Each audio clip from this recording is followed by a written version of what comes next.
wabarakatuh. Halo guys, kami mahasiswa dan mahasiswi dari Institut Syekh Haji Abdul Halim Hasan Binjai, Fakultas Ekonomi dan Bisnis, Prodi Ekonomi Syariah, semester 5B, kelompok 7.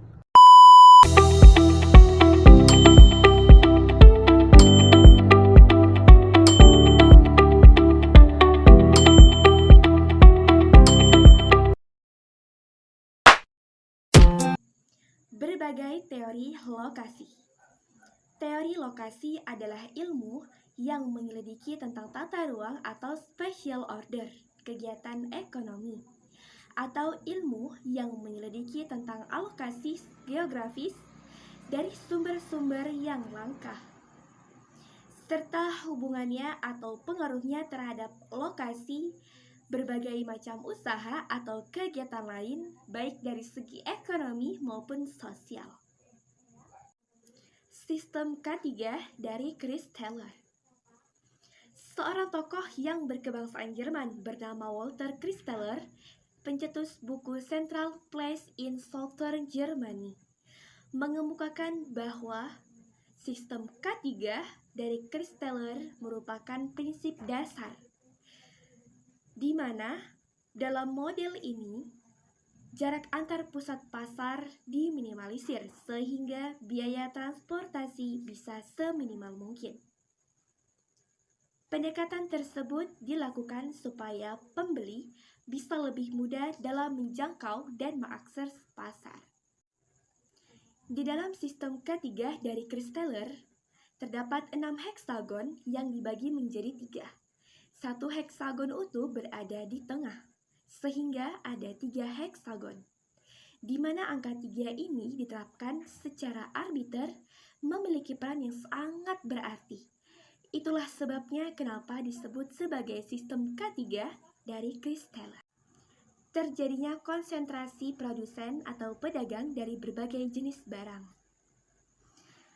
Menurut Chris Taylor menyatakan bahwa produsen lebih cenderung berlokasi pada titik sentral, sedangkan threshold atau luas pasar minimal akan semakin menyusut dan mengecil karena banyak produsen yang memusat atau menjual barang atau produknya lebih dari satu jenis komoditas. Hal ini berarti apabila pengusaha menambah jenis barang dagangannya, ia akan semakin memperkecil threshold dari usahanya. Terjadinya konsentrasi produsen atau pedagang dari barang sejenis. Terjadinya konsentrasi tersebut berkaitan dengan konsep range dan threshold kota. Di tingkat makro, range mencerminkan jangkauan pasar berdasarkan fasilitas yang ada, sedangkan threshold sulit terdeteksi dan baru akan terlihat ketika usaha mulai tutup akibat persaingan. Alasan utama mengapa para pedagang barang sejenis berkonsentrasi pada satu lokasi yaitu karena adanya kebutuhan konsumen. Konsumen cenderung mencari barang dengan harga termurah dan kualitas terbaik dalam waktu singkat, sehingga lokasi dengan banyak para pedagang barang sejenis memudahkan mereka dalam mencari atau membandingkan harga, kualitas, serta ketersediaan barang yang mereka inginkan dalam satu tempat. Terjadinya orde produsen atau penjual. Membahas bagaimana barang dan produsen dikelompokkan berdasarkan jangkauan pasar serta skala produksinya. Barang dikelompokkan menjadi 4 kelompok. Kelompok pertama, barang kebutuhan sehari-hari. Kelompok kedua, barang yang dibeli setiap 3 bulan. Kelompok yang ketiga, barang tahunan, dan kelompok yang keempat, barang mewah yang dibeli 1 tahun sekali. Adapun orde produsen terbagi menjadi 2, yaitu produsen orde 1 memasarkan barangnya dengan jangkauan lokal kecil, sedangkan produsen orde 2 memperluas jangkauan pasarnya dengan meningkatkan skala produksi dan menggunakan agen atau distributor untuk menjangkau wilayah yang lebih luas.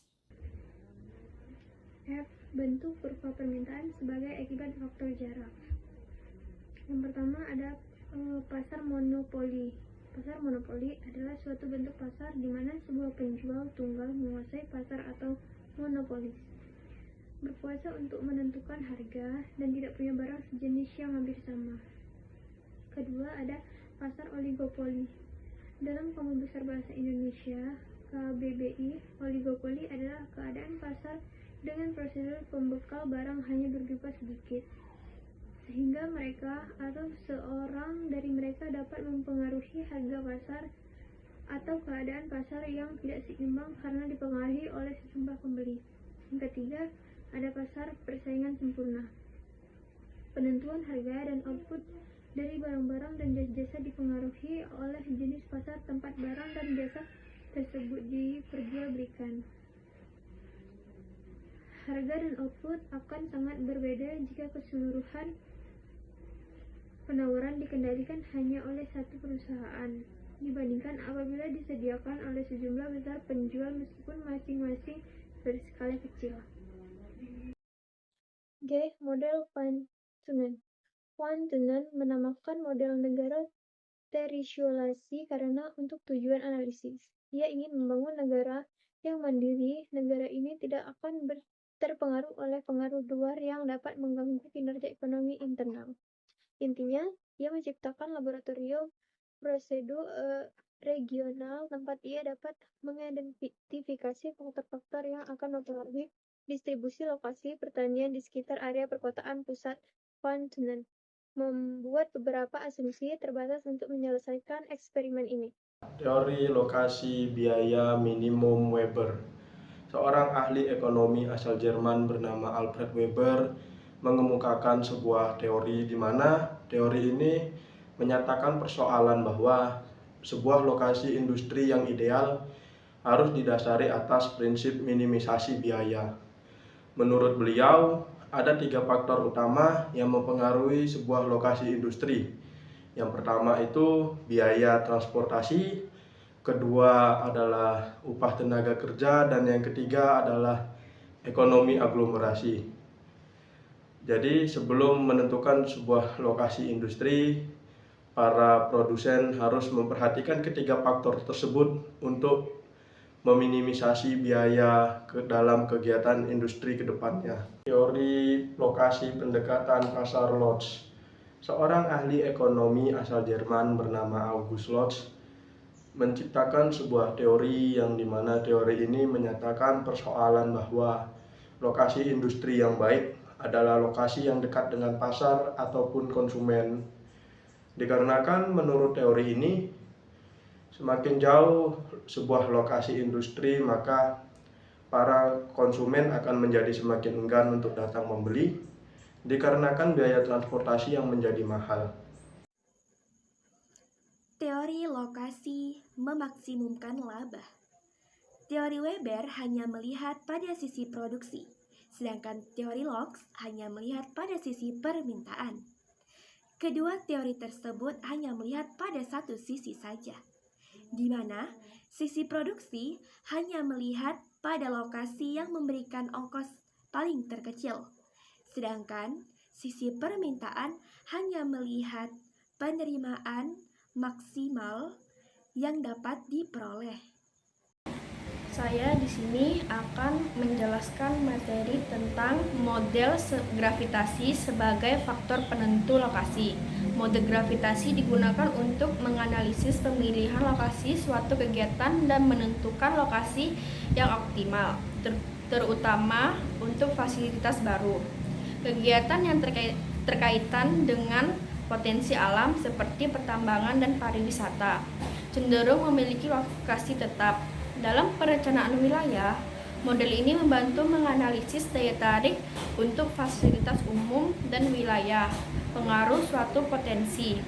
Interaksi antara lokasi ditentukan oleh 2 faktor utama: ukuran kota yang sering diukur berdasarkan jumlah penduduk, dan jarak antara lokasi yang mempengaruhi minat berpergian. Semakin jauh jarak antara 2 lokasi, semakin rendah keinginan orang untuk berpergian dengan penurunan yang bersifat eksponensial. Selanjutnya, saya di sini akan menjelaskan materi tentang teori pemilihan lokasi kegiatan industri secara komprehensif. Pemilihan lokasi industri yang komprehensif memerlukan pertimbangan berbagai faktor dan disiplin ilmu. Faktor utama meliputi jangkau pasar, stabilitas politik, keamanan, aksesibilitas bahan baku, serta tindakan pengusaha lain.